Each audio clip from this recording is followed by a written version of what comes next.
इस प्रॉब्लम में आपको कह रहा है फाइंड द मोमेंट अबाउट ए, ये पॉइंट ए है, of the force system shown. Also find the position of the resultant R that will give the same amount of moment about point A. तो हमको क्या करना है, ए पॉइंट पे moment निकालना है, सेकंड अपने को रिजल्टेंट की पोजीशन भी निकालना है जो कि उतना ही मोमेंट प्रोड्यूस करे जितना कि ये सारे फोर्सेस मिलके ए पॉइंट पे मोमेंट प्रोड्यूस कर रहे हैं। तो ए पॉइंट पे मोमेंट निकालना है और रिजल्टेंट की पोजीशन निकालना है, तो अपने को पहले रिजल्टेंट का मैग्नीट्यूड और डायरेक्शन निकालना पड़ेगा। तो उसके लिए अपने को फोर्सेस को रिजॉल्व करना पड़ेगा। तो देखिए 1000 न्यूटन वाले को अपने को रिजॉल्व करना है, तो एंगल तो आपको दिया नहीं है, तो यहाँ पे मैंने रेफरेंस लाइन ले ली। यहाँ पे पहले मैंने कैसी रेफरेंस लाइन ली, यहाँ पे हॉरिजॉन्टल रेफरेंस लाइन ली और मैं ये वाला एंगल निकाल रहा हूँ। मैं जानता हूँ कि ये जो एंगल आएगा वो इस एंगल के बराबर आएगा, they are the corresponding angles. ये एंगल्स निकालने के लिए आप tan थीटा लगाएंगे, tan थीटा इक्वल टू 3/4, इससे थीटा आ जाएगा दैट इज tan इनवर्स 3/4। तो ये थीटा आया 36.86, तो ये भी आपका आ जाएगा 36.86 डिग्री। अब इसको हटा देते हैं। अब 1000 के अपन दो कंपोनेंट बना लेते हैं, एक तो आपका कॉस वाला बन जाएगा 1000 कॉस 36.86 और 1000 का दूसरा 1000 साइन 36.86। अब 1000 को हम हटा देते हैं क्योंकि इसकी जगह हम कंपोनेंट बना चुके हैं। ये दोनों कंपोनेंट मिलके इस बॉडी पे वही इफेक्ट डालेंगे जो पहले 10 न्यूटन वाला डाल रहा था। इसी तरह अपन इस वाले 1000 वाले फोर्स को भी रिजॉल्व करना है, तो इसका अपने को एंगल निकालना पड़ेगा। यहाँ से हम जानते हैं ये जो एंगल है वो इस एंगल के बराबर आएगा क्योंकि they are the corresponding angles. अब ये एंगल निकालना है, हम इस वाले राइट एंगल ट्रायंगल में tan थीटा लगा देंगे। हम जानते हैं tan थीटा इक्वल टू 4/3 होता है, तो इससे थीटा आ जाएगा tan इनवर्स 4/3। थीटा की वैल्यू आएगी 53.13 डिग्री। ये थीटा 53.13 डिग्री है, तो ये भी आपका 53.13 डिग्री आ जाएगा। अब इसको मैं हटा देता हूं। अब इसके देखिए हम दो कंपोनेंट बना सकते हैं, 1000 के दो कंपोनेंट, एक तो 1000 कॉस 53.13, सेकंड 1000 का साइन वाला 1000 साइन 53.13। अब 1000 को भी हमने हटा दिया क्योंकि इसकी जगह हम कंपोनेंट बना चुके हैं, इसको मैंने हटा दिया। अब हम इसके हॉरिजॉन्टल कंपोनेंट का अलजेब्रिक सम कर लेते हैं पहले। तो हॉरिजॉन्टल कितने लग रहे हैं, एक तो 1000 कॉस 36.86 है और एक 1000 कॉस 53.13 है। तो देखिए मैंने सिग्मा एच लिखा, तो देखिए 1000 कॉस 36.86 प्लस 1000 कॉस 53.13, तो इसके हॉरिजॉन्टल कंपोनेंट का अलजेब्रिक सम आ जाएगा 1400.1 न्यूटन आ जाएगा।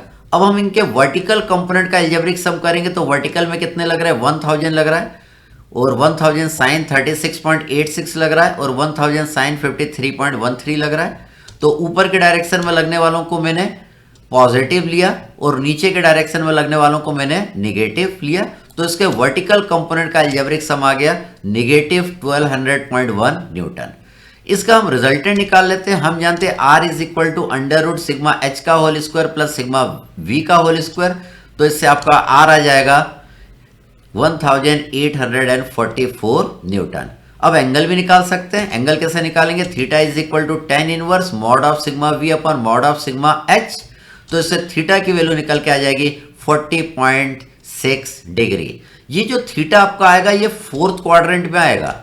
ये कैसे पता चला ये फोर्थ क्वाड्रेंट में आएगा, क्योंकि देखिए सिग्मा एच की वैल्यू पॉजिटिव है और सिग्मा वी की वैल्यू निगेटिव है। अगर सिग्मा एच पॉजिटिव आता है और सिग्मा वी निगेटिव आता है तो रिजल्टेंट आपका फोर्थ क्वाड्रेंट में आता है। अब अपने को क्या करना है, इन सारे फोर्सेस का मोमेंट लेना है ए पॉइंट पर। तो देखिए हम मोमेंट ले रहे हैं ए पॉइंट पर, हमने लिखा मोमेंट एट पॉइंट ए, तो ए पॉइंट पे देखिए इसका तो मोमेंट जीरो हो जाएगा। इसका मोमेंट जीरो क्यों हो जाएगा, क्योंकि ये ए पॉइंट से ही पास होके जाएगा और इसका मोमेंट आपको मिलेगा। इसका मोमेंट कैसा मिल रहा है, एंटी क्लॉकवाइज मिल रहा है और इसका डिस्टेंस कितना है ए पॉइंट से, ये आपको 0.5 नजर आ रहा है। ये आपको 0.5 नजर आ रहा है। तो अब हम क्या करें, अब देखिए 1000 cos 53.13 का मोमेंट ले, तो इसका तो मोमेंट यहां पे जीरो हो गया। क्यों, इसका क्यों जीरो हुआ, क्योंकि ये वाला भी ए पॉइंट से पास होके जा रहा है। अब इसका मोमेंट लेंगे ए पॉइंट पर, तो इसका मोमेंट देखिए ए पॉइंट पर आपको एंटी क्लॉकवाइज नजर आ रहा है और इसके लिए परपेंडिकुलर डिस्टेंस कितना लेंगे, 0.3 मीटर लेंगे, जो कि आपको यहां पे दिख रहा है। तो यहां पे देखिए हमने लिखा सिग्मा एम इक्वल टू 0 करते हैं, तो हमने लिखा 1000 cos 36.86 into 0.5 plus 1000 sine 53.13 into 0.3। तो इसका नेट मोमेंट कितना आ जाएगा, 640 न्यूटन मीटर आ जाएगा। अब हमको रिजल्टेंट की पोजीशन निकालना ए पॉइंट से, तो देखिए रिजल्टेंट को आपको एज्यूम करना पड़ेगा। देखिए मैंने इस तरीके से एज्यूम करा है, चूंकि रिजल्टेंट आपका फोर्थ क्वाड्रेंट में आएगा इसलिए मैंने रिजल्टेंट को इस तरीके से एज्यूम किया है। तो रिजल्टेंट का देखिए एंगल्स हम जानते हैं, ये वाला एंगल हम जानते हैं 40.6 डिग्री आएगा। ठीक, अब रिजल्टेंट के लिए हम ये वाला डिस्टेंस निकालेंगे, ये परपेंडिकुलर डिस्टेंस निकालेंगे। रिजल्टेंट के लिए हम एक्स इंटरसेप्ट निकालेंगे, रिजल्टेंट के लिए हम वाई इंटरसेप्ट की वैल्यू निकालेंगे। ये वाई इंटरसेप्ट है। वाई इंटरसेप्ट क्या होता है, रिजल्टेंट वाई एक्सिस पे कहां पे काटेगा।